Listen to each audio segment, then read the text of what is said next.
Kita akan mulai apa yang disebut dengan ragam atau variance ya. Variance ini adalah biasanya itu dia diajarkan oleh ilmu statistik untuk mengukur tingkat kesamaan atau kedekatan dalam suatu kelompok. Jadi dia tadi hampir sama dengan yang apa yang disebut dengan apa standar deviasi. Tapi kalau dia standar, tapi ini ragamnya. Nah, ragam adalah nilai statistik yang seringkali dipakai dalam menentukan kedekatan sebenarnya data yang ada dalam sampel dan beberapa dekat titik data individu dengan mean atau rata-rata dari nilai sampel itu sendiri. Nah, ini biasanya terkait dengan apa? Dengan apa tadi yang disebut dengan standard deviation. Nah, ragam ini umumnya tadi hampir sama juga digunakan untuk mengetahui dari sampel data yang diambil mewakili seluruh populasi. Perbedaannya nanti beza antara standard deviation dengan apa variance lebih kepada datanya. Kita lihat dari dalam misalnya data itu sangat apa ketika dia sangat sulit untuk dilakukan gitu ya, maka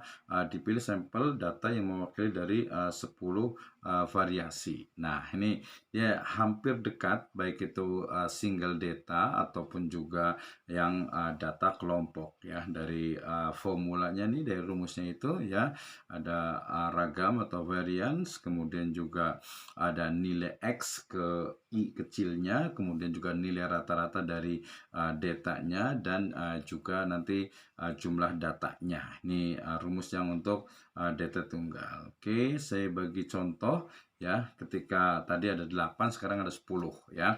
Ada 10 pelajar daripada Kim misalnya memiliki tinggi badan nih 152, 165, 173, 159, 164, 154, 174, 156, 168 sampai dan 163. Nah, bila kita nak tahu pasal variance daripada apa data nih, daripada tinggi badan mahasiswa nih, first step ya, step pertama nih kita kena menghitung nilai rata-rata dari nilai data yang ada. Jadi ini secara keseluruhan kita tadi udah tahu ya apa minnya nih, jadi dijumlahkan kemudian dibagi. Nih rumusnya, formulanya adalah ini, x cap-nya adalah min ya, jumlah daripada xi ya dibagi n. Nah, 152 ini sampai 163, maka jumlahnya adalah 1630 per 10. Jadi total adalah 163. Nah, ini first step ya. Kita udah dapat angka 163 macam di akhir nih ya, tapi beza ya. Ini adalah angka tapi ini adalah ratanya. Kenapa? Karena ada yang 173, ada juga 174 ya, dan juga ada 164. Ya, ada 168 juga. So, jadi rata daripada data ini adalah 163. Oke. Nah, kemudian yang kedua, ya menghitung penyimpangan setiap data dari rata-ratanya itu dengan cara mengurangi nilai dari nilai rata-rata. Ya, jadi tadi ini 163 ini ratanya, dia hampir mirip, nanti bezanya itu di step berikutnya ya. Jadi xi kemudian dikurangi dengan x cap nih, dan kemudian dikuadratkan gitu ya. Maka kita akan menemukan data dari jumlah secara keseluruhan ini, dan dia hanya 2 step saja, 3 ya.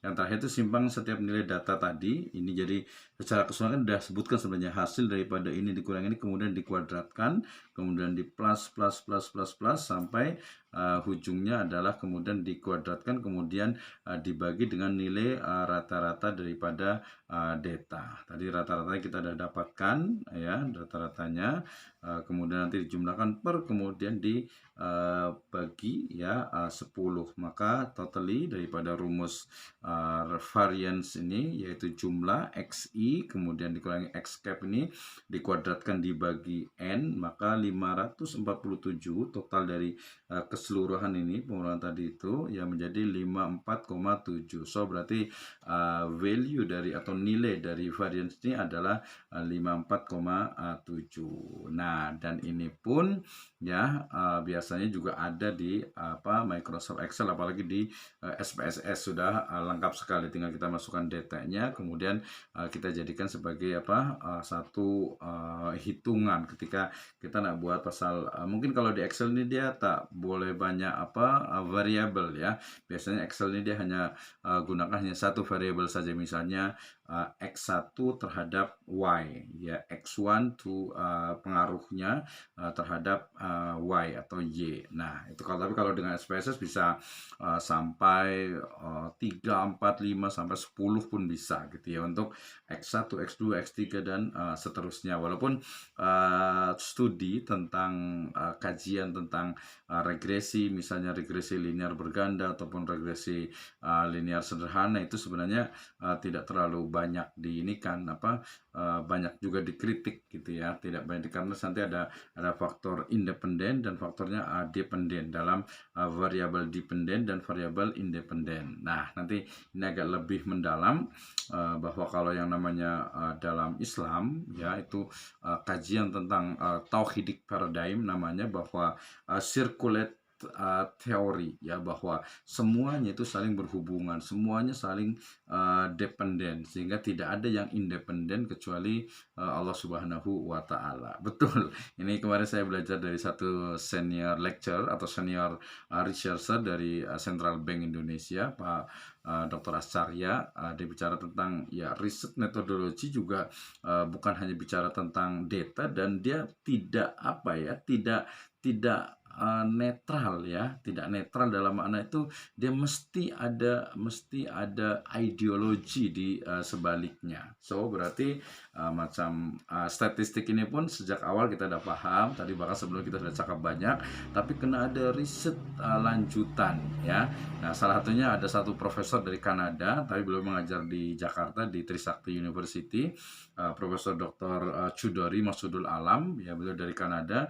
Beliau mengembangkan apa yang disebut dengan tauhidic paradigm atau paradigma tauhid ya, di mana riset metodologi termasuk statistik juga ya, riset metodologi ya, metodologi penelitian itu mesti juga ya harus didasarkan kepada nilai-nilai Islam. Tadi salah satu contohnya bahwa setiap variabel dalam Islam itu dia pasti berhubungan ya, dia pasti terkait gitu ya, bukan independen. Sehingga kalau dikatakan ada variabel independen, kata dia cakap tuh ini tidak sesuai dengan Islam, karena yang independen itu hanya Allah Subhanahu wa Ta'ala. Nanti boleh baca-baca banyak di Profesor Dr. Chudori Masudul Alam. Oke, next. Nah, ini beberapa rumusnya terkait dengan datanya. Contoh pembahasannya kita tengok sekarang daripada variance. Nah, bila kita nak menentukan variance daripada data nih ya, markah daripada pelajar nih dari 63 sampai 67 ada 2. Lepas itu yang 68 sampai 72 ada 3 ya, dan seterusnya sampai 88 sampai 92 ini ada 1. So first berarti kita tentukan juga nilai tengah. Nah, ini manfaatnya berarti kita udah belajar mean, median, modius, berarti udah tahu ya. Pertama nih, bila kita nak tahu pasal, bila kita ingin melihat daripada variance data ini, pertama kita tentukan dari nilai tengahnya atau mediannya ya. Median daripada 2 di sini XI ya. Maka frekuensinya ada 2, kemudian 2, 3, 6 dan seterusnya. Maka di sini kita tengok daripada XI-nya itu adalah 65, 70, 75, 80, 85. Nah, tapi kemudian nilai yang ini kemudian dikalikan ya dengan frekuensi. Jadi nilai daripada nilai tengah mediannya itu dikalikan dengan frekuensi. Ada kali 2, ada kali 3. Nah, hasilnya ada 1540. Nah, ini hampir dekat nih dengan standard deviation tadi itu. Nah, kemudian yang kedua, setelah itu hitung nilai rata dari jumlah nilai kelompok dibagi dengan total data tersebut. Ini juga sama dalam kita mencari data, dalam kita mencari mean dari sebuah data ya. Ini kan tinggal tambah ini di plus, kemudian dibagi 20, karena memang tadi datanya ini ada 20 frekuensinya ya. Jadi sebanyaknya itu 20. Kenapa? Karena yang nilai 63 sampai 67 ini ada 2 orang, muncul 2 kali ya, berarti ya 2 orang lah gitu ya, dan seterusnya gitu ya. Bagi 20, so hasil daripada ratanya atau rata-ratanya adalah 77. Kemudian yang ketiga, hitung daripada simpangan setiap kelompok dengan cara mengkalikan atau mengalikan, ya dia berarti kena dalam bahasa ini kita jadi dikalikan dengan kuadrat nilai tengah yang dikurang rata daripada delta. Nah, ini hampir sama dengan yang tadi, tetapi BZ-nya adalah di ragamnya. Jadi jumlah simpangan setiap kelompok dibagi dengan total daripada delta, ini yang disebut dengan ragam. Ragam ini variance ya, variance ya. Jadi S kuadrat ini adalah sama dengan ini adalah variance ya, jumlah daripada frekuensi I, frekuensi daripada keseluruhan data, kemudian juga ini adalah dalam kurungan adalah X atau dikali X I ya, dan kemudian juga di X cap dikuadratkan dibagi N. Nah, ini dapatkan kita nilai 920, kemudian juga per atau dibagi decided to 20 menjadi 46. Jadi ragam kelompok tersebut atau varians daripada data atau data tersebut adalah 46 ya, dari secara keseluruhan. Ini kalau yang DT kelompok saya rasa ini tidak perlu diinikan, dia karena tak jauh beda sangat tentang ragam atau varians ini. Nah, ini yang terakhir dari saya.